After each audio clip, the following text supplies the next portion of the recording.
C'est l'heure du FaceTime avec ta Paulette. Comment ça va, les copains? J'espère que vous avez passé une bonne semaine.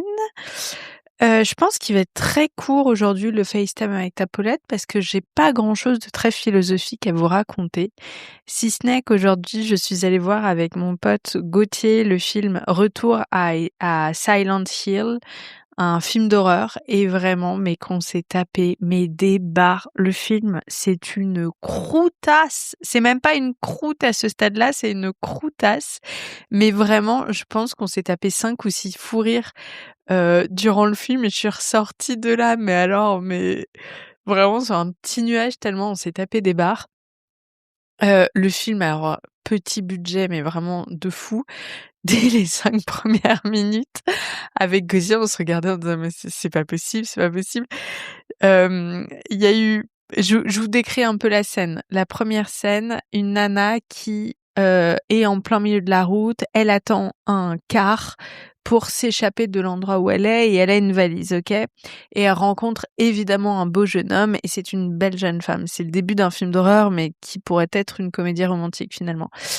Et vraiment, dès les 3 premières minutes, il y a un sort de faux raccord qui se voit, mais tout de suite, qui ne va pas du tout.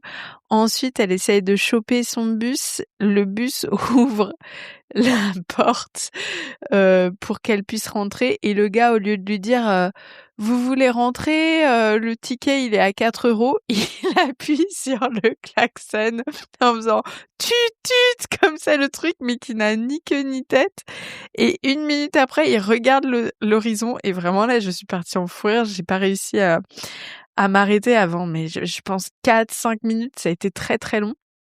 Il regarde l'horizon et en fait, c'est un dessin de paysage. Il y a rien qui bouge et ça se voit, c'est une aquarelle, quoi. Oh mon Dieu. Oh mon Dieu.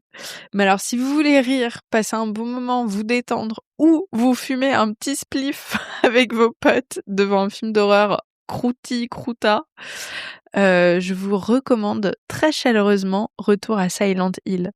Il y a un autre moment qui me fait vraiment taper une barre avec Gauthier durant la séance. Il y a un mec qui joue un rôle secondaire, il apparaît là, il reste 2 minutes 30, il repart, ça n'a aucun sens.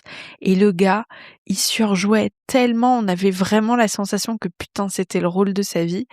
Et il y a un moment, il y a un gros plan sur son visage où il est censé être blanc et avoir de grosses cernes.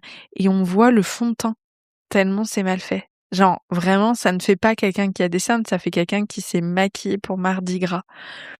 Autant vous dire que j'étais pas dedans, mais je me suis pas ennuyée un seul instant.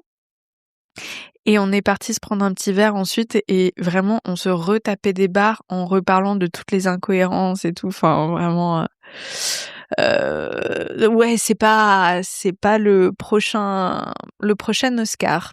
Ça me fait penser à Timothée Chalamet en ce moment, qui est en pleine campagne pour les Oscars avec Marty. Je l'ai pas encore vu, j'ai trop envie d'aller le voir. En revanche, il m'agace un peu Timothée Chalamet en ce moment, vous savez, un peu comme ce qu'on disait sur l'épisode de la semaine avec, comment il s'appelle, avec Mehdi Maizi, où on décryptait, c'était très très drôle, Pierre Ninet, etc. Moi, je trouve que c'est génial ce qu'il fait, Timothée Chalamet, d'assumer son ambition, son travail, etc. Mais j'ai l'impression que là, comme il doit, nécessairement, puisqu'il est en promotion, un peu répéter les mêmes informations, le fait de le répéter, ça commence à perdre un peu en authenticité. J'ai l'impression que ça fait très discours écrit. Et ça me chagrine un peu de le regarder perdre en naturel parce que c'est un mec qui est charmant aussi, je trouve, parce qu'il a un côté un peu spontané quand il parle en français de Saint-Étienne et tout. Ça, je sais pas, il y a une sorte de sincérité qui est touchante et en ce moment, je trouve qu'il le perd un peu. J'espère que ça va revenir et que, comme Jennifer Lawrence, il va faire une petite pause et revenir et être encore plus lui-même que jamais. Et après, il a 30 ans, c'est pas, voilà, chaque chose en son temps. Et moi, je sais qu'à 30 ans, clairement, j'avais pas fait mais 1/50 de ce qu'il a fait, donc je me permets de juger sans réellement juger, hein, on est d'accord. Est-ce qu'il y en a parmi vous qui aiment les films d'horreur? Parce que vous savez, pour pas la Saint-Valentin, pardon, pour Halloween, je vous avais fait 2 épisodes sur les meilleures histoires, 2 ou 3 épisodes même, sur nos meilleures histoires de fantômes. Moi, j'avoue, c'est ma passion, les films d'horreur, les histoires de fantômes et tout. Et je pense que si j'essaye un peu de faire de la psychologie de comptoir, c'est parce qu'au quotidien, je passe mes journées à essayer de discuter en profondeur des histoires de vie des autres, de traumatismes, parfois de choses assez lourdes. Et puis vous savez, maintenant je fais de la communication animale à côté et pareil, c'est un sujet qui est très fort, très intense parce que souvent les animaux racontent voilà des traumas d'enfance mais etc. Et je pense que d'une certaine manière, j'ai un petit peu besoin d'exorciser tout ça. Et certains font des sports, à sensation, moi, c'est le film d'horreur, c'est le fait d'écouter, du rock ou du rap ou je sais pas, j'ai l'impression que je fais ressortir mes émotions intensément de cette manière-là et que ça me permet de rester dans ma douceur à côté. Voilà, c'est pour ça que j'adore. En revanche, jamais, mais jamais je regarderai solo un film d'horreur chez moi et aller me coucher quoi? Seule ensuite? Non. Alors non, clairement pas. C'est pour ça que les films d'horreur, je les regarde quand je suis en couple ou au cinéma parce qu'on va prendre un verre après, parce qu'on est plein dans la salle. Voilà. La première et seule fois où j'ai regardé un film d'horreur solo, je me souviens, j'étais étudiante à Angers et c'était le film Mirrors et j'habitais dans un grand appartement. C'était l'appartement de la maman de mon beau-père de l'époque qui me le louait vraiment à tout petit prix. En gros, elle avait une maison où elle louait le premier étage et les combles. Et en fait, les combles, ils étaient vraiment grands, mais c'était qu'une seule pièce, pas très bien agencée, faite de bric et de brac parce que c'était mon beau-père qui avait retapé le truc un peu mal. Donc voilà, ça avait pas une grande valeur, mais par contre, grande superficie, vous voyez? Et ils avaient essayé de bricoler un peu en mettant plein de miroirs sur les murs pour essayer d'agrandir cet espace qui était un peu chelou, et donc il y avait des miroirs partout. Le film d'horreur que je mate, vraiment génie de la meuf, je me dis: «Tiens, Mirrors», miroir en français, c'est une super idée, solo, dans mon appartement beaucoup trop grand avec plein de recoins, plein de miroirs donc, mais aussi des petites parts d'ombre et tout, voilà. Pendant 2 à 3 jours, je m'accroupissais quand je passais devant un miroir pour ne pas voir mon reflet. C'est bon pour vous? Voilà. Donc depuis, je ne regarde pas de films d'horreur. En revanche, je dois dire que j'ai fait un petit écart pour la série que je trouve excellente, The Haunting of Hill House. La saison 2 était un peu moins bien, mais elle était quand même très très bien écrite. The Haunting of Blue Manors, c'est sur Netflix. Je trouve ça excellent. Moi, personnellement, ça me fait vraiment peur, mais je trouve ça très bien joué, l'écriture est belle, c'est crédible au niveau des décors, etc. C'est vraiment chouette. Et ce mec qui avait créé ces 2 séries, il avait fait une 3e série qui malheureusement est passée inaperçue et pourtant mais elle est waouh! Mais elle est folle parce qu'il y a une atmosphère en plus qui est hyper originale. Ça s'appelle The Midnight Mass, la messe de minuit. The Midnight Mass. Désolée, j'ai le nez bouché, j'arrive pas à dire midnight, voilà, ouf. Je vous fais le pitch de cette 3e série.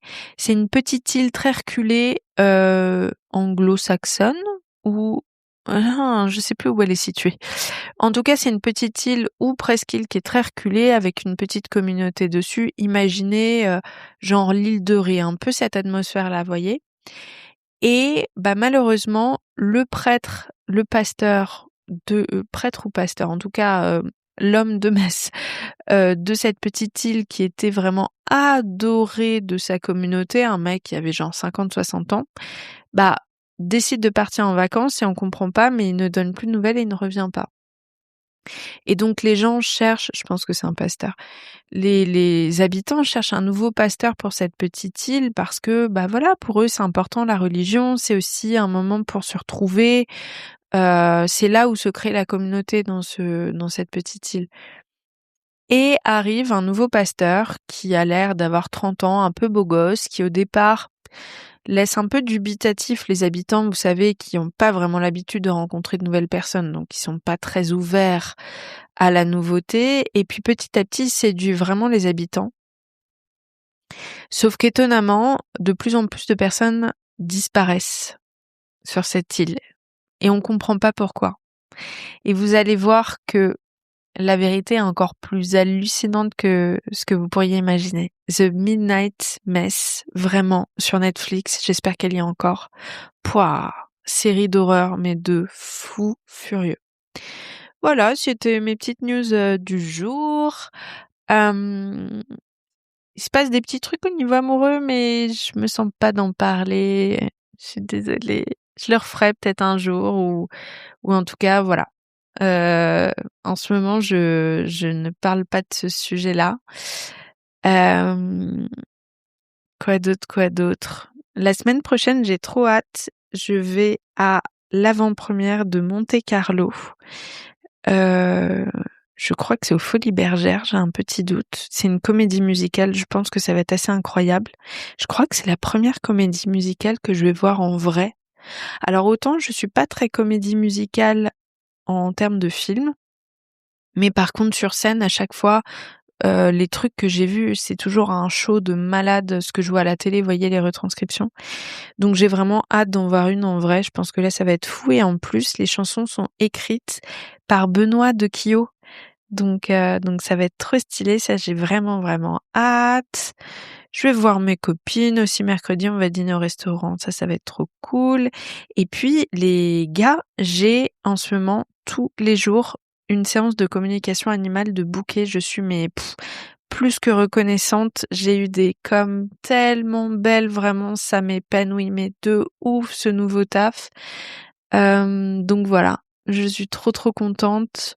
Je vous remercie d'ailleurs pour celles et ceux qui ont booké une séance et qui m'ont fait de jolis retours. Vraiment, ça me motive à continuer dans ce sens. Si vous voulez suivre mes nouvelles aventures d'ailleurs sur Insta, j'essaye de poster un petit peu, mais j'avoue, je suis pas aussi régulière que sur Paulette Grisoni.